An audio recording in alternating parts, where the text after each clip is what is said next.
Hey friends, today we're going to talk about case goods, specifically furniture case goods. We'll dive into the veneering process, the type of materials used, and why you might prefer one or the other when you're shopping for furniture. If you stick around, I'll give you my pick and why. So let's get into it.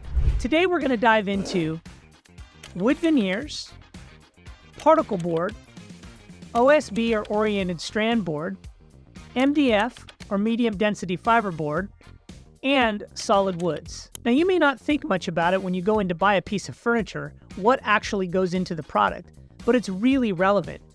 It can dictate the cost of a product, the longevity, the style, and much, much more. So let's talk about what a case good consists of. When you go in to shop, you might come across a bedroom set, for example. Well, that bedroom set could be made of particle board, solid woods, wood veneers, and much, much more. And it's important to know because if, for example, you're buying the furniture for children, it's going to change the dynamic of what kind of product you would want in the construction. And it also changes if you're looking to buy, let's say, a dining table versus a dresser. So let's get into that. Let's talk first about the veneering process. A veneering process is basically a layer over a substrate. A substrate is a foundation. So if you want to think about it like a layer cake, this is an example. A dresser may consist of multiple layers, including solid woods, wood veneers, and a substrate. I'll give you an example. The top part of a dresser, for example, could be made of particle board or a medium density fiberboard with a layer of veneer over the top.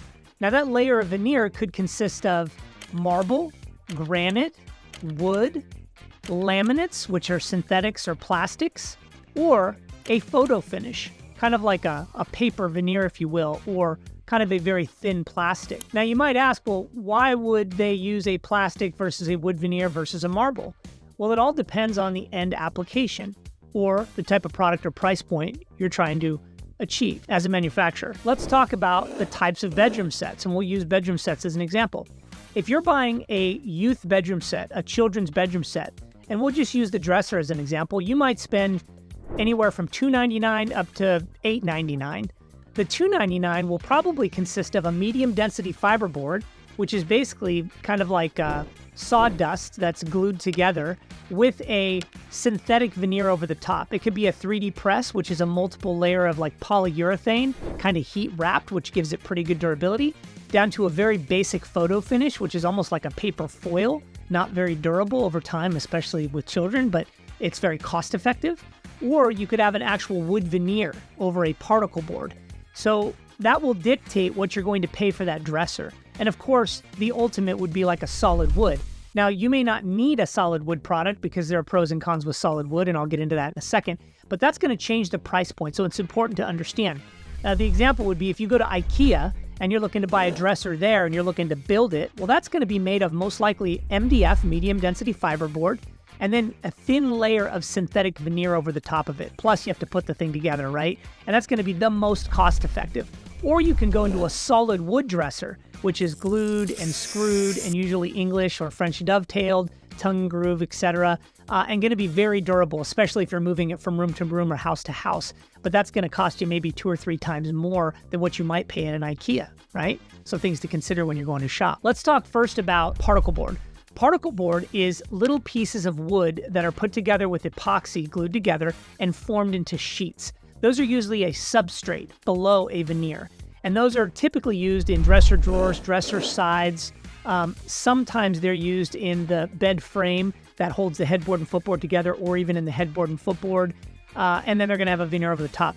Often when you're using particle board, you're going to use a wood veneer over the top of that because it's porous. So a foil finish or a 3D wrap of synthetic material will not adhere as well.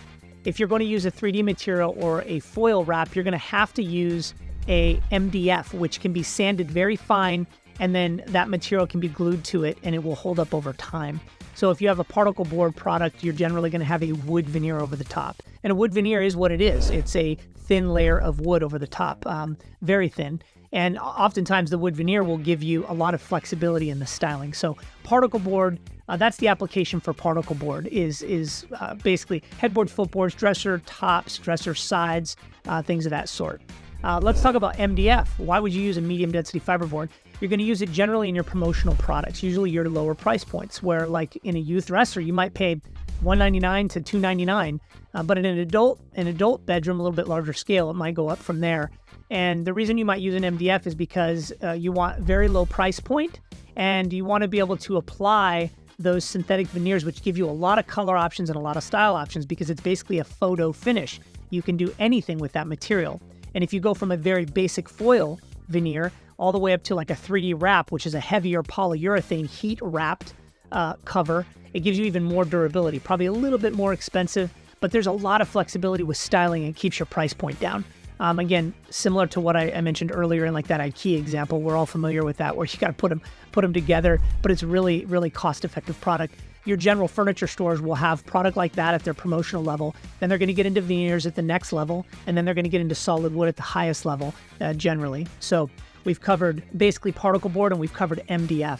Let's cover veneers. Veneers are a layer of product applied over the top of either one of those. It could be a foil finish, which is basically like a synthetic foil wrap. It could be a paper finish. I know it sounds crazy, paper on furniture, but it could be, or a synthetic 3D wrap veneer, heavier duty, more layers usually. It could also be a marble or a granite if you're getting into a nicer bedroom suite, where they put a thin layer, 1/4 inch maybe, of marble over the top of a substrate. Could be particle board. Now, it needs to be a marine grade substrate, which means it's waterproofed, because when you're applying natural materials like granite, slate, marble, there's a water content and or sealants. And so you need a waterproof substrate, not just a general substrate. So you want to make sure that when you're buying that type of product, you ask, is this a marine grade substrate, or is this some inexpensive import that they're just putting over the top of plywood? Not good. You don't want that. So that's something you need to know. Okay, so we've talked about wood veneers, we've talked about particle board, we've talked about MDF. Let's talk about OSB, oriented strand board. Oriented strand board is a product of wood, usually pieces like 2 to 3 inches that are glued over the top of each other in layers. Most commonly used in homes, like on your walls and on your floors as a baseline, or even on your roof. Really, really strong product, usually 4 to 7 layers thick, sometimes 3/4 inch. That's commonly used in upholstery furniture or motion furniture, where they'll build the arm side walls and sometimes use it in the frames. It's really, really durable. Not often used in case goods, but can sometimes be used in case goods. All right, now let's talk about solid wood. When is solid wood applicable? Well, oftentimes you'll find from import companies, they will have access to a lot of inexpensive wood. Countries like India, Malaysia, Indonesia, there's a lot of solid wood product coming out of there. And it's awesome, right? Who doesn't want a nice solid wood product? Well, it all depends on what you're using it for. If you live in areas where the climate fluctuates quite a bit, you may not want it because it can crack and split if it's not dried properly. You want to make sure that it's been kiln dried, so all the moisture has been dried out of it. And if there was any cracking, they fixed it, then sanded it and filled it, and then utilized the product after the fact, not pre-dried or kiln dried, because it can crack and split if it goes into a moist area. Think southern states, right, where you have a lot of humidity, things of that sort. But solid wood is great. It's obviously very durable and strong, and trees last for a very long time. Much better than if you're moving around a product that is screwed and glued with a particle board or a veneer. That can be damaged fairly easily if you're moving it a lot or beating it up, especially if you have young people that are beating up the drawers and playing on the furniture quite a bit. Sometimes it's beneficial to have solid wood. But again, there are pros and cons to everything. It's going to cost you more. You're not going to get as many looks out of it. You're going to have very basic looks. You're going to have different finishes you can apply to it, but you're not going to have the types of looks that you might want. So solid wood is generally going to be at the top of the food chain in price. You're going to want to make sure it's kiln dried to some extent so the moisture is baked out of it, and make sure you know where the product origin is, which country it's coming from. So you can do your own due diligence. Sometimes they're made in the U.S., but oftentimes most of these import solid woods are brought from outside the country. So let's talk a little bit about some of the veneers that are used along with resins and forms on these products. So for example, if you go to buy a case good and you look at it and it has like a really beautiful rosewood motif that's sitting at the top of some spindle with a bed, let's say, or it has like dental molding along the top, it has a matchbook veneer. All of those things are processes that cost money to execute. Many of those motifs or those applications, crown molding, things like that you see are going to be a resin-based material. They're not going to actually be carved out of wood. Now, of course, you can ask your sales associate, is this real wood or is it resin? I would argue that it really doesn't matter because oftentimes those are not in places that you're touching and feeling regularly. It's more aesthetics, right? But if you have a really decorative, beautiful case piece, chances are it's molded out of resin, or it could be a resin as a synthetic material. It could be molded out of lots of things, but resin is the most common. The other thing is, if you go with a product that has a wood veneer, which is going to be, in my estimation, probably 70% of the products you see out there are going to be particle board substrates with a veneer over the top. If you go with a product like that, you're going to have lots of options for styling. You'll see matchbook veneering. You'll see butterfly matchbook veneering. You'll see dental design in the top, similar to dental molding. And there are so many other styles, beautiful motifs and inlays that you'll see, fireburst inlays that you'll see. And we'll share some examples in the video here of what some of those look like. But veneers give you tons of styles and options and color options as well. Where you're not going to get as much of that with a solid wood. And the reason for it is because they literally lay in those overlays in the wood veneer, and then they sand it and they seal it, and it just gives you a beautiful case piece. And don't be worried so much about the veneers lifting and things of that sort. Most manufacturers will warranty those veneers lifting up to at least a year. And if something's going to happen, it's usually going to happen fairly quickly. But you could always go with your aftermarket protection plan if you're concerned about the veneers lifting. I would just encourage you, again, to do your due diligence and make sure that it fits not only your budget, but where you're actually putting the furniture. Is it going to be kids? Is it going to be adults? Is it going to be temporary? Am I looking for heirloom quality, something I want to have in my family for 20 years? Or is it likely I'm going to change my mind like the average American does every, let's say 6 to 10 years on their case pieces, and want to be more budget conscious, right? Some things you want to consider when you go in to buy. Okay, so as promised, my number one pick in product when I'm shopping is going to be a veneered product. The reason for that is because it's a hybrid of both.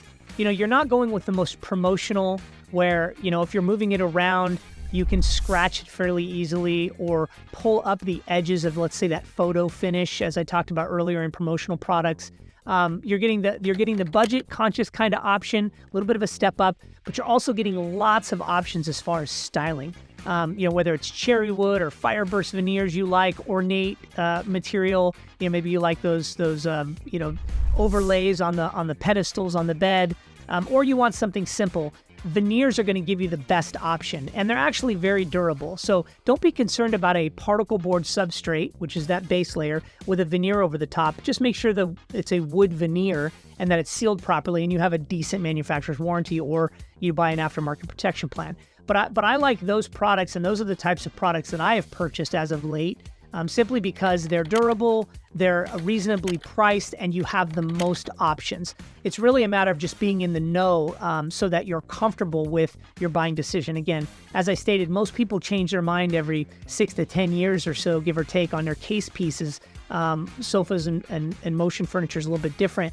But you might find that, if you spent a lot of money on your case pieces, it might be a little bit harder to change into something new style, fresh effects, whatever it may be, if you overspent. So my number one pick is veneer products. Again, maybe not solid wood or the best quality in some people's mind, but it's all relative. If there's value, when value exceeds price, people buy, right? So I see something, if it makes sense to me price-wise, then I buy it. And in my opinion, veneers are a good way to go. So what do you think?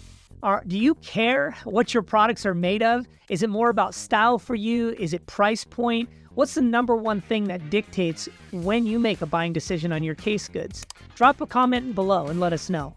And if you want to hear more about how we buy and sell these products, subscribe. Till next time.